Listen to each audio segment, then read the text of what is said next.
Hi, I'm Debbie Montgomery Johnson, founder of the nonprofit The Woman Behind the Smile, and your host of Stand Up and Speak Up, a show that is about each and every one of us.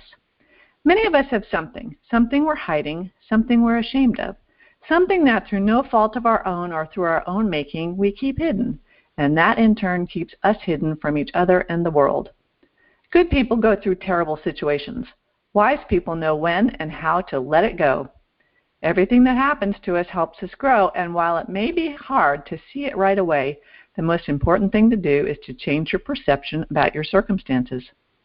Regardless of what personal experiences or traumas your personal experiences or traumas have been, this showcase series is designed to ignite the light in you, as well as providing safe harbor, education, personal growth, and resources so that no matter where you are on your journey, you'll have the courage to move on when you're ready. Stand Up and Speak Up features ordinary people who've been through extraordinary situations and struggles and found the courage to step out from behind their smiles and speak up about their experiences and the lessons gleaned from those experiences. Everybody heals at a different pace, and we recognize that. So come on in, have a listen, and enjoy the ride at your own speed. I'd like to welcome my special guest today. It is Michael K. Jackson, and he's coming to us from the Maryland area. Welcome, Michael. How are you today? Good morning, Debbie. How are you? Thank you so much for having me. Well, I'm really delighted you're here, and I'm glad that the internet is not hindered at all by the weather, because I know they're having some crazy weather up north, those nor'easters, which we just delight in watching on the news. From afar, right? From afar. You enjoy it from afar. Yeah, I'm about as far away as I can from that snow. I grew up in Vermont, so I totally understand what you're going through. But anyway, thank you so much for being here. And, you know, it's really interesting. I'm looking back at the things that you've done, and we're going to jump right into it, because your topic today is being stronger after adversity, or during adversity, really. And you've had significant challenges in your personal life and professional life, as have we. But the thing that I'm going to start off with today, because this is really close to my heart right now, is fathers. And my dad just went into the neurological ICU on, I don't even know what day it is. Today's Thursday. He went in on Tuesday. And I was actually there when we called 911, and I'm not one to rush to get somebody into the hospital. But I also recognize that there was something. My dad is 91, and he's very engaging and very funny. And I've always said, especially the last few months, that if Dad loses his sense of humor, then something's wrong. And he was sitting there, and he just lost his sense of humor, and he was looking at me, but looking through me. And I'm thinking, okay, Deb, pull this together. What do you have to do to fix this situation? And I ended up calling a friend whose son was a paramedic. He came over, and he did the stroke thing, because we're looking, well, is this a stroke? But it didn't appear to be the regular stroke. And Drew looked at Dad. He goes, okay, Doc, smile. And what does my dad do? He gives him the goofiest, toothy smile. I'm like, okay. He's still got something in there, but it's not all clicking. But it wasn't the stroke. And, you know, I started thinking about our conversation today and dads.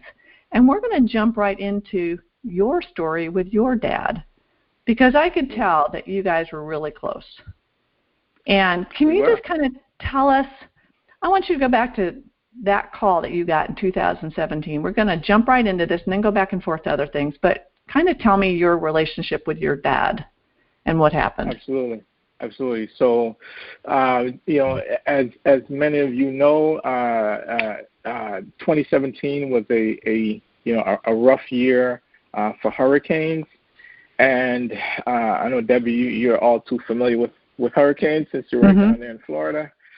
And I got a call from a childhood friend of mine. So I grew up in St. Thomas, U.S. Virgin Islands. And at the time of the hurricanes, my dad was still living on the island.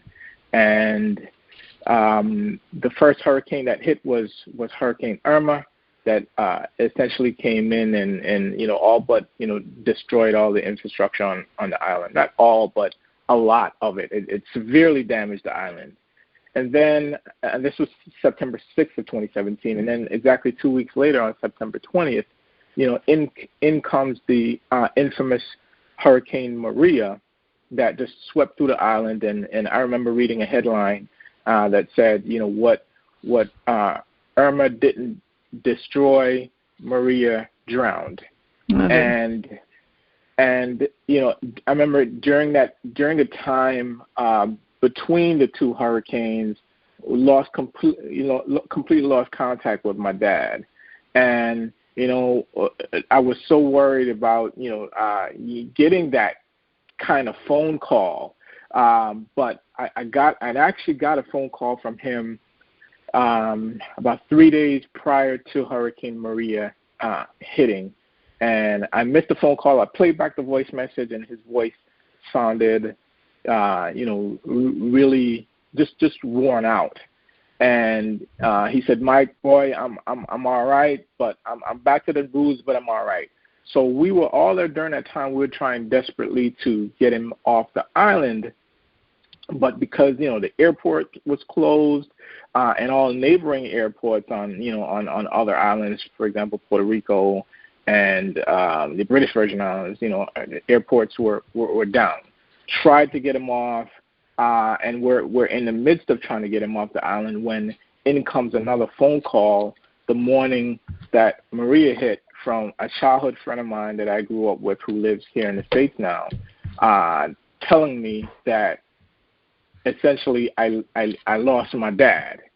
And it was one of those phone calls that began with, "Are you sitting down?" And I'm like, "Well, no, but what's going on?" His voice was stuttering and stammering, and he finally let me know that my dad had passed in the midst of Hurricane Maria, right in front of our house. Just not to go into too much detail, but it was a lot of flood waters that came with Maria, like I said, and we lost him, and that was, needless to say, a huge blow to me personally and to my entire family. Well, I'm sitting here and I'm having this emotional recall because I got a call like that, and I call it the call when I speak about it. And it was the call that my son sent. My son left a message on my phone in 2010, and essentially it said, "Mom, Dad just died. I'm coming home to take care of everything." So I understand where you were at that point. And what did you do? What did you do then when you heard that? Because I went into I call it animated suspension. You just kind of go into autopilot. But how did you react after that? What did you do? Because your dad's down in an island and you can't get there. Can't get there. So and immediately after hearing that news, like within seconds, I did go into a little bit of shock. And I remember, you always, during trauma, you always remember that moment, right? And I remember I was at a gas station with my wife, and it was like almost like a movie, Debbie, because it was a bright, shiny sunny fall day. The birds were chirping. My wife and I were happy because my then 6-year-old had always wanted us to come to chapel with her. She has chapel at her school on it was a Wednesday, in the middle of the day on Wednesday, and we could never get there. But that day we made it. We made it. We made it there, and we had just come from seeing her in chapel, and it was just joyous. And Debbie, I was preparing to leave the very next morning to go on a mission trip to the UK, actually. And I was excited about that because, if you know anything, Britain sent out so many missionaries for the past 100 years, and now they need missionaries to come in and actually, bring the gospel. But that's a whole other subject. So I was excited about that. And in that moment of excitement is when that phone call came in and completely interrupted all that excitement. And in the seconds thereafter, like I said, I was at a gas station. I had to grab the the gas station, the gas thing, if you will, that I was pouring gas from to kind of stabilize myself. And I looked over at my wife, and and I had to actually hand her the phone. We put the phone on speaker, and then my friend was struggling to explain what was going on or what happened. He passed me into his brother, who was actually on the island, and would take food and stuff and help my dad and other neighbors out in the neighborhood. And in the moment, so those were the moments immediately after. It was kind of a shock. And then I had to call my siblings, because I'm the eldest of three children. I have a younger brother and a younger sister. Called my sister, broke the news to her. She was blown away. And then we were trying to decide whether or not we should tell our brother. Our brother had just gone to Paris with his girlfriend to celebrate his birthday. Mm-hmm. And I'm like, well, do we call Maurice and tell him? And God must have whispered in his ear, because he actually ended up calling my sister Michelle out of the blue later that day, and we had to break the news to him. So those were the moments, like immediately after. And then we can talk, Debbie, about kind of actions that I took after that, to really, in an effort to honor him and help my island rebuild and honor, as I say, honor my God as well. Well, and I listened to that on one of your YouTube things, because you kind of went into fix-it mode. And that's what I did. You have to take care of everything and kind of put your own grief away for a while, because there are too many other people that are relying on you. Yeah, and that's how I was raised, Debbie, as the eldest son of three. My parents always raised me to be the leader and to take care of my siblings. So I went into kind of like you said, take care mode, and then I had to be strong. I felt I had to be strong for my wife and my kids and my family as well. So I did kind of spring into that mindset. How old was your dad? My dad at the time was 66 years old. Oh, wow. He's very young.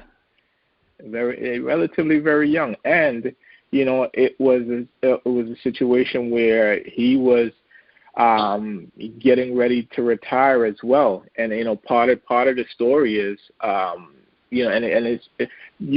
it's good when you're able to look back in the rearview mirror of things and really understand understand how things happen. And I approach life from a faith-based, a biblical point of view. And in that, just before the hurricanes hit, the story that you were telling at the beginning about your dad, also resonated with me, because it was just before, literally weeks before the hurricanes hit.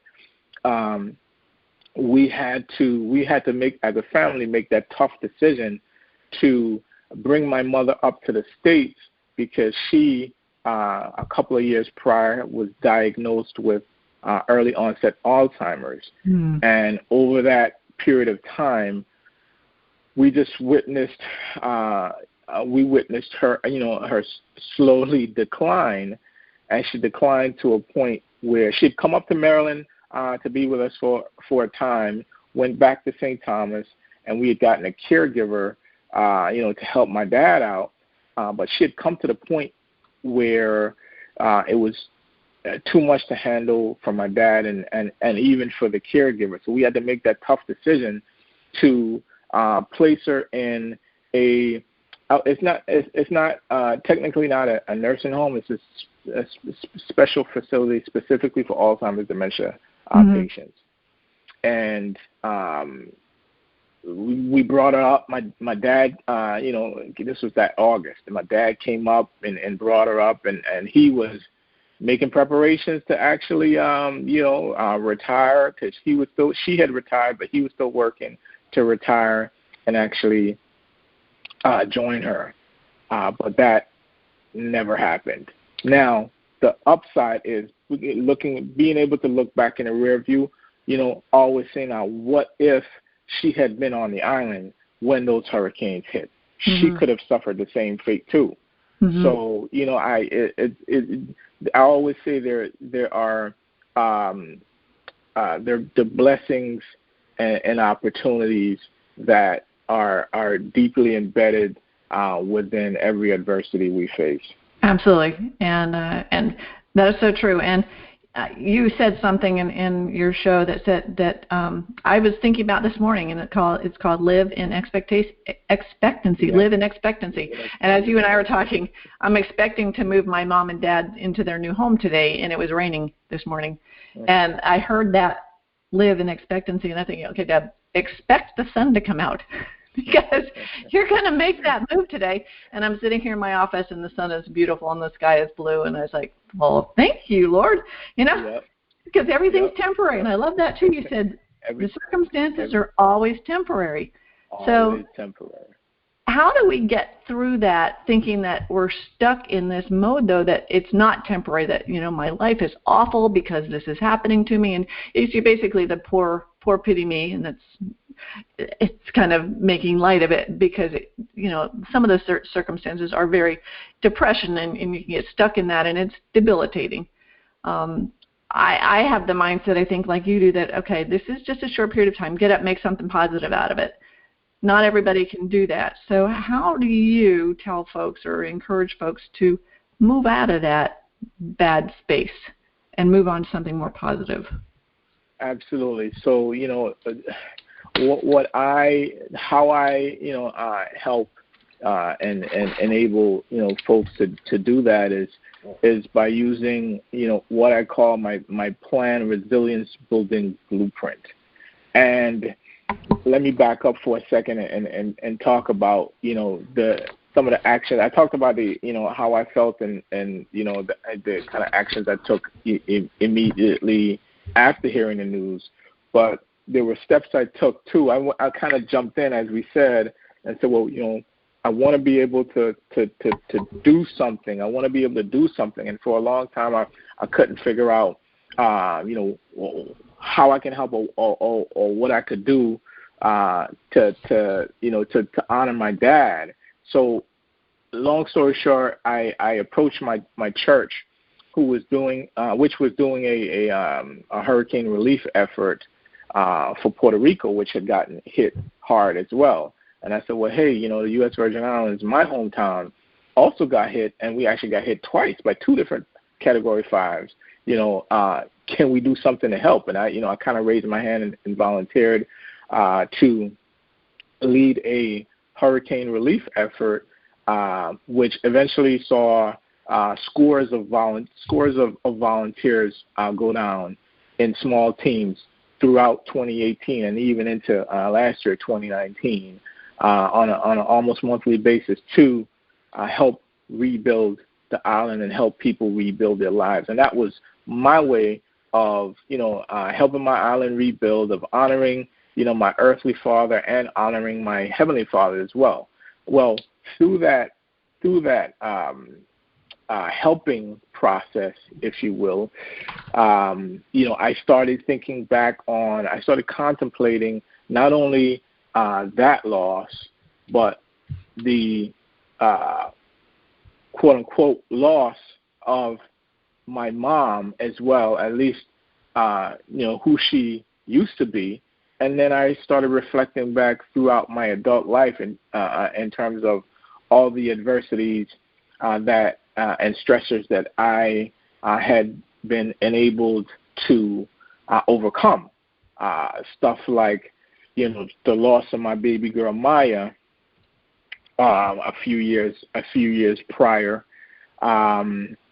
when my wife was on bed rest, and she came too early, and we lost her at week 21 of pregnancy. And we were blessed to have her be born alive, and a few short hours after, we lost her. And then prior to that, some major losses. So prior to that, I experienced what I term as my Job season in my life, where I had went through a period where I experienced 2 corporate layoffs. I was blessed to start a business and then lost the business, lost pretty much everything. I was married at the time, went through a divorce, lost my house, and life was just flattened for me. And I thought back on all of those things that I had been through and how I was able to overcome those things. And I noticed that, there was always a way, some strategies that I always put into place that helped me overcome those adversities. And not only that, not only the external things that come to weaken us and break us potentially, but also these internal things that that I would deal with, and I know many of your listeners deal with, as well as stuff like negative self-talk, anxiety, worry, that sort of thing. And how do I reflected back during this whole helping process and helping to rebuild. I thought about how I was able to overcome all of that, right? And I developed what I call this P.L.A.N resilience building blueprint, and it's basically a 4-step process that allows you to, and I say my mission in life at this point, as a result, of losing my dad, is to inspire, empower, and equip purpose-driven leaders around the world to bounce back from setbacks and build back stronger. Mm-hmm. Well, where I get that build back stronger piece is, after the hurricanes, there was, a popular slogan that said, build back stronger. It really talked about building back, strengthening, physical infrastructure to withstand, Category 5 hurricanes in the future. And I said, well, I want to help people build back stronger from their emotional hurricanes, if you will. So P.L.A.N was birthed, and that P.L.A.N acronym is basically the 4-step process that I use to overcome stress and adversity. And step number 1 is P for practice, prayer, and meditation. That's foundational. Tons of research shows that there are numerous benefits to prayer and meditation, including lowering your stress levels, strengthening your immune system, and lowering your blood pressure as well. Then step number 2 is lean in and listen. And I say lean in and listen for the lesson. And that's kind of a 2-part step in that. We have to, oftentimes adversity comes to, put us back in our heels and even lay us out, Debbie, but we have to actually lean into that adversity. And part of that leaning in is, how you, and a part of that leaning in is what we just talked about in terms of living in expectancy, right? And then the other piece of that is listen for the lesson. So there's, like I said earlier too, there's always, a lesson that's buried in the adversity, right? Almost like a seed buried in the ground. It's buried in there. We just have to listen to it. So I'd say listen, and we can listen to our own heart. Listen to, if you're coming from the perspective I'm coming from, you can listen to the voice of God. You can listen to those people in your life, in your corner, that have your back and your best interests at heart. So that's L, right? That's step 2. Step number 3 is A for act accordingly. And I say that, faith without works is dead. So oftentimes, especially people of faith, we say, okay, we're going to just, wait for God. And, that's well and good. However, I know my Bible says, too, that faith without works is dead. So at a certain point, we have to act. And I say act accordingly. So act according to what you heard when you actually leaned in and listened, right? And the way I acted, as I touched on earlier, after the loss of my dad was, to jump and do that hurricane relief effort. Sometimes, our actions, our acts don't have to be, that big, for example. Oftentimes, and sometimes in situations, all we can do is just stand, hold on, and keep pressing, right? Stand, hold on, and keep pressing. I always say, make adversity your advisor, not your adversary. There you go. And that means embracing that adversity, which goes back to that the other steps of leaning in and listening, and just hold firm, right? And then lastly, step 4, Debbie, is N for notate your mind state. And that really goes to the importance of journaling. And, studies show that journaling has many of the same benefits that prayer and meditation does in terms of reducing your stress levels. And journaling is something that, oftentimes, particularly us, we males, Debbie, I've heard guys say, I'm not into journaling. That's for females or whatever. No, journaling is crucially important, because what it allows is, it allows for us to be reflective. It's a cathartic process when you're actually, writing your emotions down.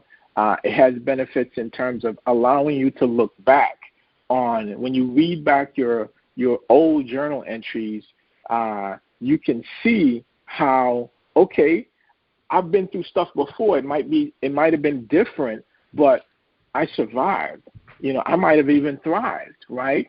And without that context of being able to look back on your own words, or with that context of being able to look back on your own words, that really strengthens you in the present moment to know that, well, if I got through that, then I can get through this, right?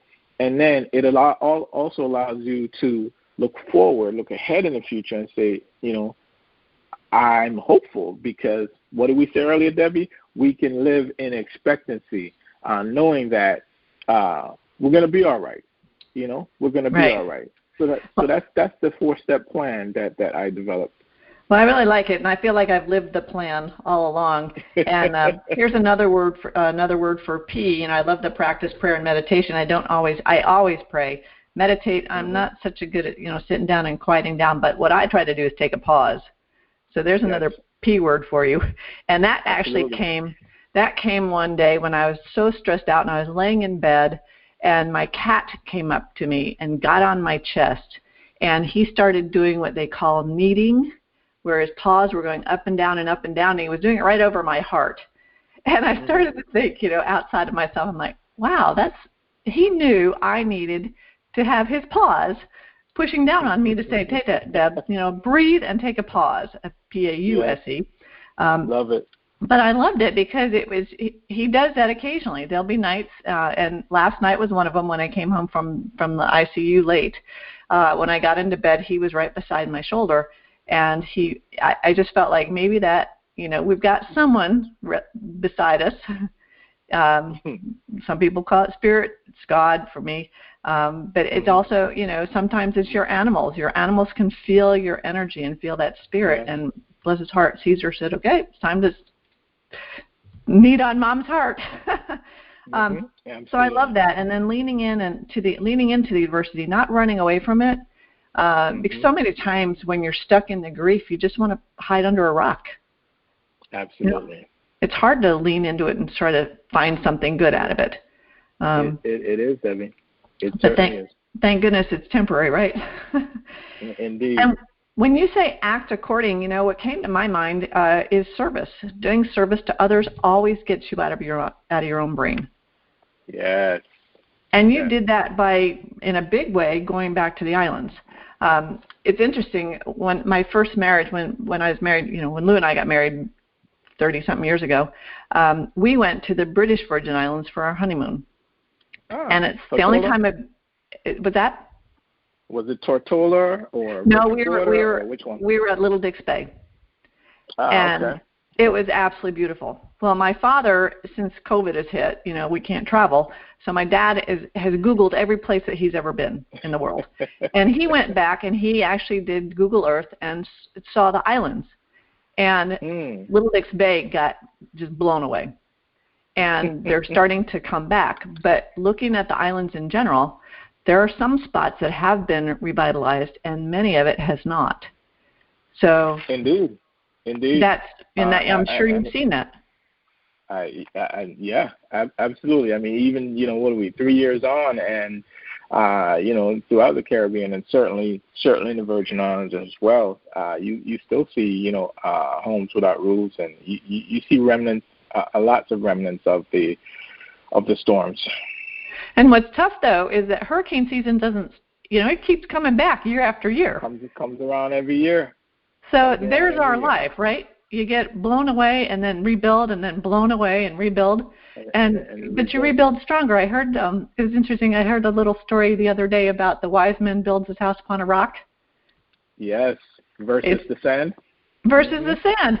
Yeah, and my kids, there's a little primary song where the kids will sing it and they'll do the hand motions, and when you build the house on the sand and the water comes in and washes it away, and the kids are, washing their arms are going out and about and washing this stuff away, and when they build it on a rock, they're bumping their hands together like they're building it on a rock. That's true, though. That's true about all of us. And we each go through those sand moments and those rock moments, right? Absolutely. So here's a question. You mentioned something about your baby Maya dying. I miscarried multiple times, and I found that once you have a miscarriage or you've lost a baby, it's never talked about until it happens. And then everybody comes out of the woodwork. Well, it happened to me. But I found that they came and talked to me, but not my husband. And the grief, I think the grief period for a dad is different. So can you I want to go there a little bit, if you will. How did you get through your grief at that point? Because usually everything is directed towards the mom. Yeah, and everything is usually directed towards the mom. And to be honest, Debbie, my wife and I, we didn't share that widely.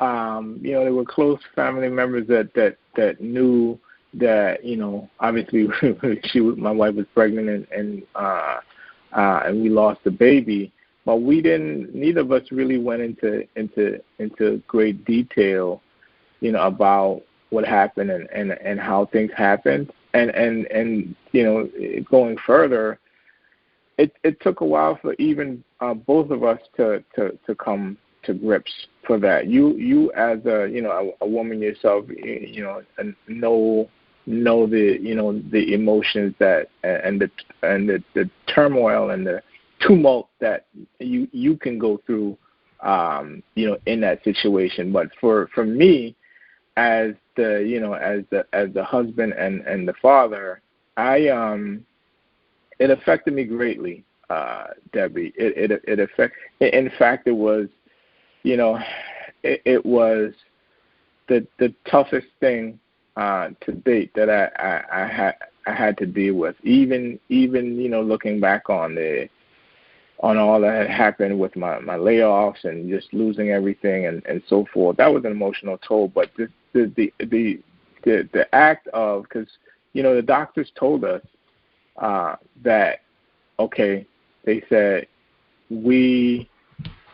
if the baby is there's a 50-50 chance that the baby's going to be born alive. And if she is born alive, then she won't live for long. So we were kind of put on notice at that point. And I was there, I was right there at my wife's side, throughout the entire process. And I was in the delivery room when she delivered. And, let me go back to what I said earlier about, just within adversity, there is always, buried a nugget of hope and of goodness, because, the fact that we were given exactly 3 hours and 6 minutes with Maya, the fact that she was born alive, was a blessing. Even though we lost her shortly thereafter, it was a blessing because what we did was, just held her in our arms. You know how the word says that we're fearfully and wonderfully made, Debbie, and it's true. As a father, I looked down on my daughter Maya, and I saw her beauty. I saw her eyebrows, and she had fingernails, and everything was there. It was just internally, she wasn't fully ready yet. And when she passed, I just broke down. We both broke down. And I'm not ashamed to say I bawled my eyes out right alongside my wife.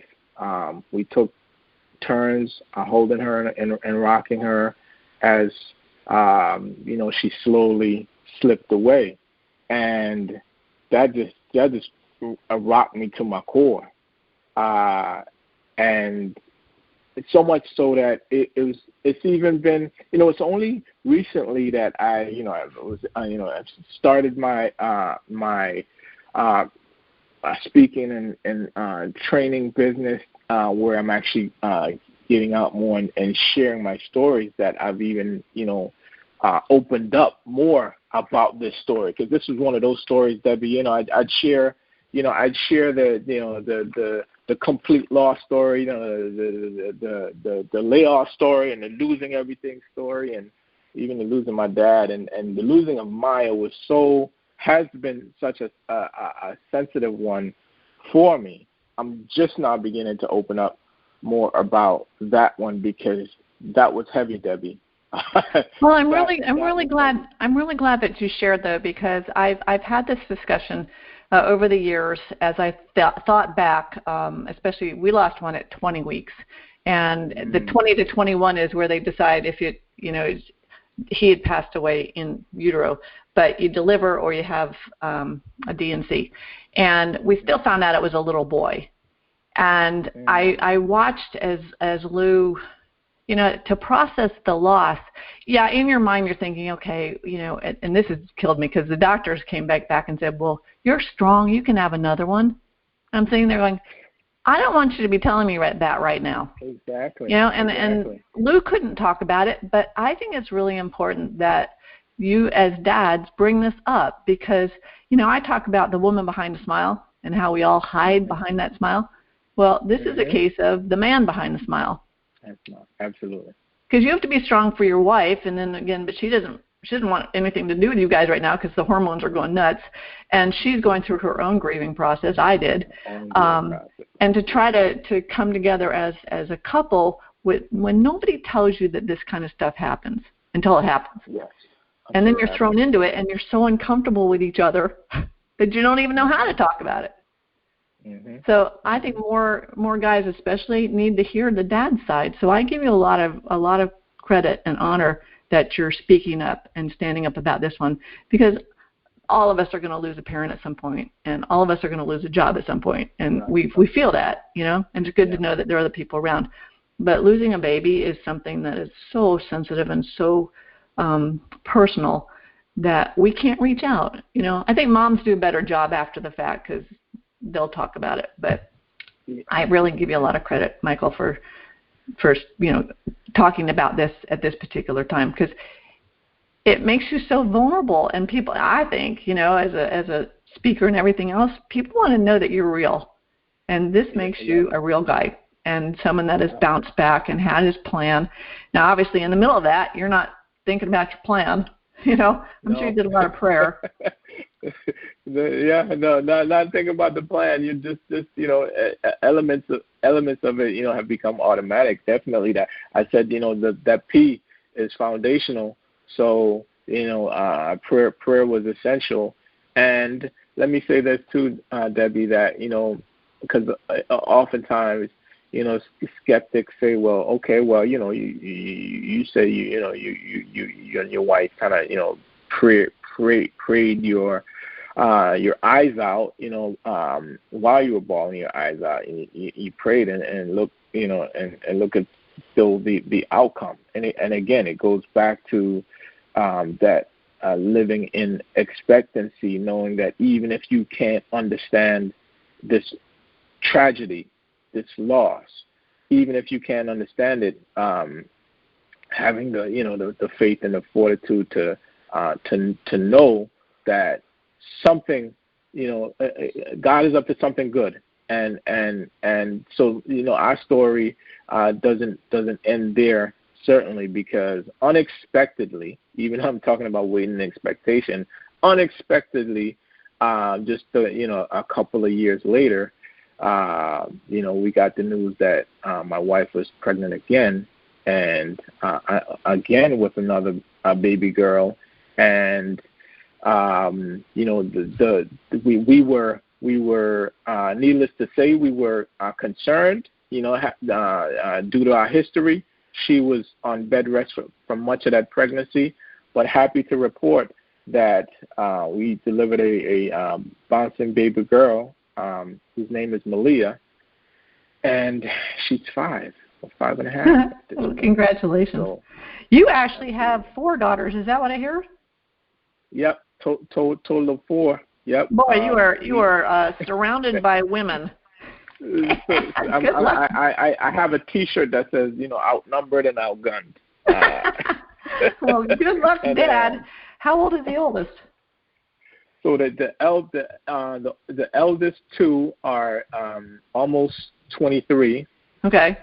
And almost 20. Actually, almost 24, because I have a 23-year-old and a 19-year-old. Okay. And so we're a blended family. I raised them from the time they were 4 and 8. But I consider them fully mine. Absolutely. And then I have Michaela, who is 9, and I have little Malia, who, as I mentioned, is 5. Wow. Well, congratulations. And who would have thought? And when you're looking, 2020 is hindsight. Of course, we want year 2020 to be behind us. Yes. But to look back and see what happened, and little Maya, she needed a body. In the eternal perspective, she needed a body. She came down. She blessed your life and changed it in a certain way that affected you forever. And it's a good thing. Forever, yeah, it's a good thing. In the eternal perspective.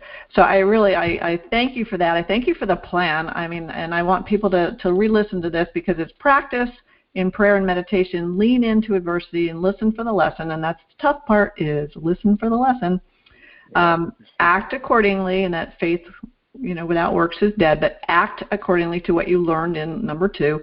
And then notate. And I love the notate part, because you don't know completely my story of the relationship scam.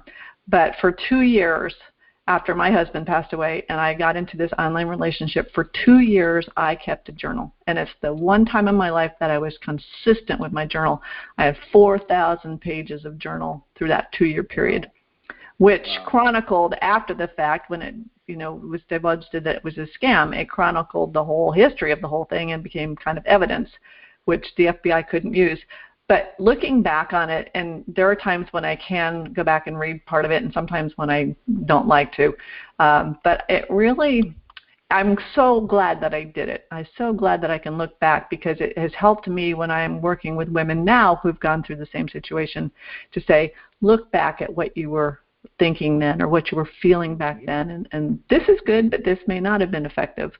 But I love it. I'm looking up at my bookshelf, and I have 5 printed volumes of those 4,000 pages of journal, which is extraordinary to me. But that is dead on, because writing is so cathartic. It is so purpose-driven, and I love how you put that at the very end of the plan.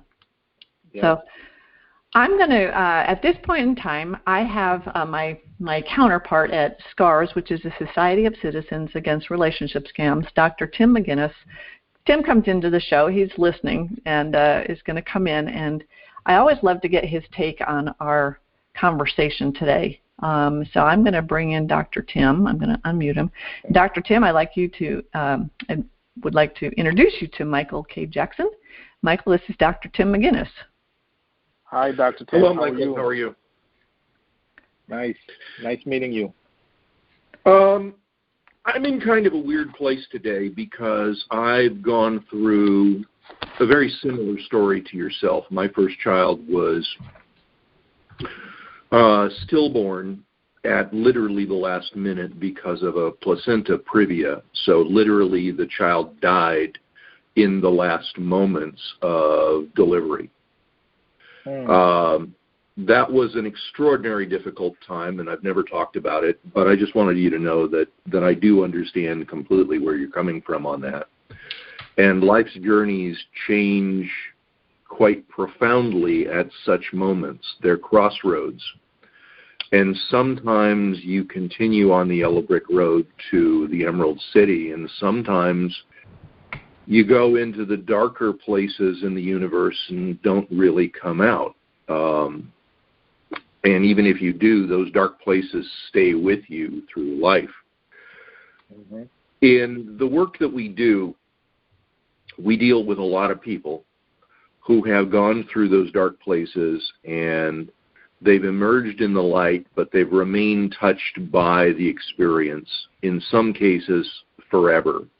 In some cases, they do come back completely. We find that the majority of people that we encounter actually don't. Debby is our poster child of someone who's gone through this process, the valley of the shadow, and come out the other side because she was meaner than everybody else that she encountered to some extent. But unfortunately, most people don't. Most people trap themselves in their denials, or they trap themselves in their anger and their rage, and rage becomes a purpose in and of itself. And it replaces the purpose of living and joy and recovery that so many people are able to enjoy. They're not. So we find that about 2/3 of the people that we encounter, little over 1 million people a year through our organization, do not recover from these experiences. And I think that's comparable to real life. I've been to St. Thomas many times before the double dose that they received, and it's unbelievably tragic. I myself have lived through, I think, 16 hurricanes now, one of which where I literally had to tie myself to a palm tree as the water rose to my waist so that I wouldn't be swept out to sea down in Costa Rica. Wow. But these experiences, when you survive them, maybe you can talk a little bit about survivor's guilt and what you experienced after the fact. You turned, it sounds like, survivor's guilt into a mission, into a purpose. But, and that's something that we try to do in our organization with survivors as well, is redirect that guilt into positive activities, either for themselves or in helping others. But maybe you can talk before the end of the show for the next few minutes about how you transform the natural guilt that we all feel in the event of a tragedy into positive motivation and support and help for others around us. Good question. Sure. Yeah, that's a great question, Dr. Tim. I appreciate that. How I do that is really just from the place that I come from, and Debby said this word earlier in terms of service. I'm always coming from a point of service. So in my situation, with regards to how I acted or reacted after the news with leading the hurricane relief effort, I can't say that doing something like that came naturally to me, because I'd never done anything like that before. Although, I am very service oriented in terms of wanting to make an impact. And I think I have to credit it mostly to my faith, Dr. Tim, to be honest with you, because that's foundational for me. So when I thought about, what I can do, wanting to do something instead of, and don't get me wrong, there were many times during my mourning period where I looked internally and thought back about,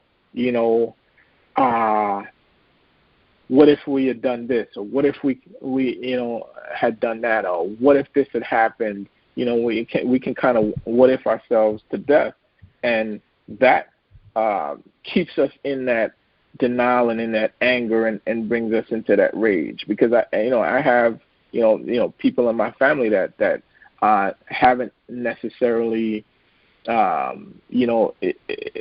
they're still dealing with that survivor's guilt. A quick story. A friend of the family, a friend of our family, she's like family to us. She still suffers a lot of survivor's guilt because she actually came to my dad's house. He stayed with her a couple of days during the first hurricane. He went back home, and she came and tried to convince him to come back with her before Maria hit, and he did. He was like, I can write it out. I'll be all right.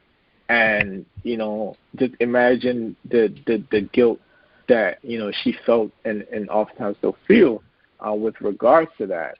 And I know that here's how I would answer that question, Duke. And I know I might sound like I'm rambling a bit, but to me, ultimately, it really comes from a faith place, knowing that one of my favorite scriptures is all things work together for the good of those who love God, who are called according to His purpose.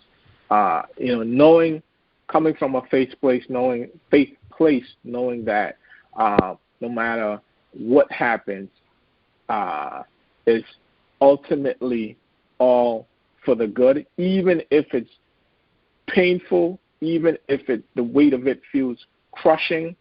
I know that something is going to come of this, and oftentimes we can't see it immediately. Sometimes we never get an explanation. Sometimes we do, but that's what keeps me going, Dr. Tim, and that's that's what helps me stay purpose driven and mission oriented. In that all circumstances are temporary, whether good or bad, and no matter what, God is up to something good. Well, and Tim, I want to let you know that Michael is also an Air Force veteran. So Tim's a Navy veteran, and we kind of jab each other a little bit. But thank you for your service to the Air Force, and true to my blue heart here. Just to let you know, I come from a long line of Navy guys. My dad, speaking of my dad, was Navy, and a couple of my uncles retired Navy, cousin of mine Navy, a lot of Navy lot of Navy in my family. And in fact, it was my dad who convinced me to go in the Air Force when I came to him and I said, Daddy, I'm thinking about joining the military. I was in the middle. I was in my second year of university at the time. And he said, boy, if you're thinking about going to the military, I suggest you go Air Force because I wanted to finish my college and so forth. He said, if you don't want to spend 6 months of your life at the time out at sea, go in the Air Force, and that's what I did. Yeah, well, I have a family full of military, and last Sunday, as I was putting up my Christmas tree, I was watching the Army-Navy game, and I have a son who went to Annapolis, and then I have a son who's active duty in the Army, and the house is split. But on that particular day, it's go Navy, beat Army, and Navy played a dismal game, you know. So after the fact, like, okay, we're all brothers in arms now, and we're all family, and so, you know, the game's over until next year. Go Navy, beat Army. But, you know, I even root for Navy over the Air Force in that game, which is really funny. But, you know, thank you for your service. And that leads into service, Michael, and it's service to others and putting yourself first, or putting them first before you. And so I want to really thank you for, you know, showing people how to build back stronger from adversity, because we're all going to have adversity in our lives at one point or the other. And if we're in a nice period right now, it's out there, it's going to come. But if you're prepared and you know it's going to come and you know you can learn something from it, then the outcome is not always as bad as what you think it might be. So thank you so much for that. Thank you, Tim, for coming on to our show. Michael, how can people get a hold of you? The best way to get a hold of me is my website at michaelkjackson.com. And from there, you can, you know, I have my social media icons. You can link to me on Facebook, Instagram, LinkedIn. From there, I'm MK Jackson INTL on Facebook and Instagram. I'm Michael K. Jackson on LinkedIn. But the easiest way to do it is just to go to my website, michaelkjackson.com, and you can link with me from there. You're also a co-author of an Amazon bestseller, Speaking My Truth, 50 Real Stories That Inspire, Empower, Heal, and Transform. Your story is in that book? My story is in that book. I co-authored that book with a number of different authors, and what I did there was you can, if you want more information on my plan, Resilience Building Blueprint, the framework and the outline of the plan can be found in that book. I'm actually working on my solo book. That will go into more detail, about how you can implement PLAN in your life, or whether in your personal life or in your business life as well. So look out for that coming in 2021. Perfect. Again, notate. Write it down, put it out there, change your mindset. And it's always helpful because, you know, this is going to start the dialogue, this show particularly, for dads that have been through some sort of trauma. And I thank you for being so open and vulnerable. Thank you, Dr. Tim, for sharing your story. And we're out here just to stand up and speak up and let people know that life happens, but let's make it happen for the good. So thanks, and take care up there in Maryland. Be safe, be healthy. Yes, thank you so much, Debbie, for having me. Thank you, Dr. Tim, for coming on. I appreciate you sharing, and be strong and be well, everyone. Okay, so we're going to close this off today. Thank you, everybody, for listening to Stand Up and Speak Up. We are dedicated to encouraging you to remove the mask of embarrassment and to being your best self. If you are the victim of a scam or cybercrime, please visit againstscams.org for assistance and guidance about options and recovery. SCARS is an incorporated nonprofit crime victims assistance organization based here in Miami, supporting scam victims worldwide. If you can, please make a small donation to help those victims around the world receive the help they need. And this episode has been sponsored by BenfoComplete.com, a vitamin supplement company that supports happy and healthy hands and feet for those with neuropathy. If you or anyone you know struggles with the pins and needles or numbness in their hands and feet, check out our Benfotiamine products at BenfoComplete.com and use the code STANDUP for a 5% discount on your purchase. Thanks, everybody, again for being here. I'm off to the hospital now to go visit my dad because we're honoring our fathers through our work and through our hardships. Please go to my website, thewomanbehindthesmile.com, for additional information and resources, and have a wonderful day as we get ready for the holidays. Be safe, be healthy, be hearty. Thanks, guys. Have a great day.